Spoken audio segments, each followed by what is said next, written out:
उत्तर दिश गिरिराज हिमालय ध्यान लीन छथि जहिए सो। उत्तर दिश गिरिराज हिमालय ध्यान लीन छथि जहिए सो। पार्वती के अनुजा मिथिला कोरा बैसल तहिए सो। कमला कोसी चरण पखारथ दीप जराबैथ बागमती। लहरी के तार सितार बजाबैथ गुनगुन गाबैथ भगरथी। मिथिला के धरती पर उपजल मिथिला के धरती पर उपजल सीता बेटी जहिए सो। मर्यादा पुरुषोत्तम कहाबैत राम बचत तहिए सो। राम बचत तहिए सो। आओ समस्त सम्मानित श्रोता अब किछ विवाह के गीत संगीत लगे मंच पर उपस्थित है। सुंदर सन आवाजक मालिकाइन तृप्ति शांडिल्य जी आओ फिर का द्वारा किछ विवाह के मनमोहक गीत सुने। जेहने किशोरी मोरी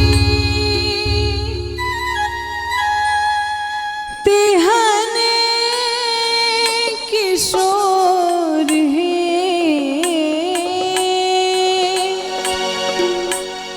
विधना बनाल जो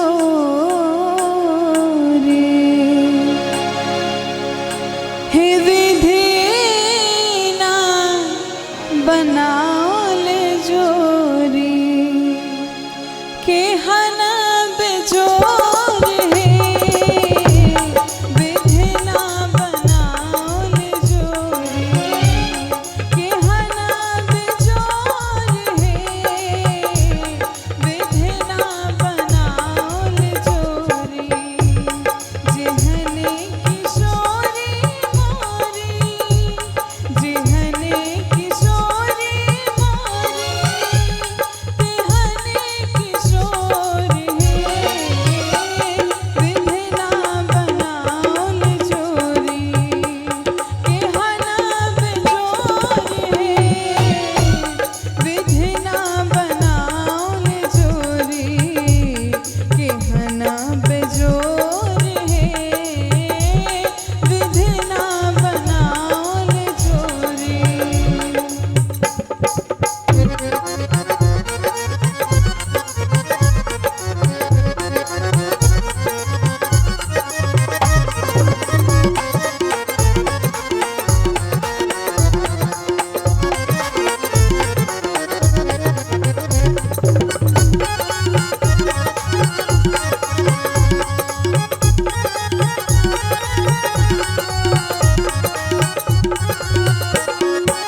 किशोरी मोरी पूनमाए जोर है।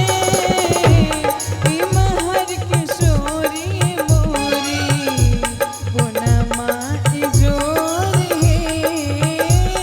विधना बनाल जोरी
प्रीत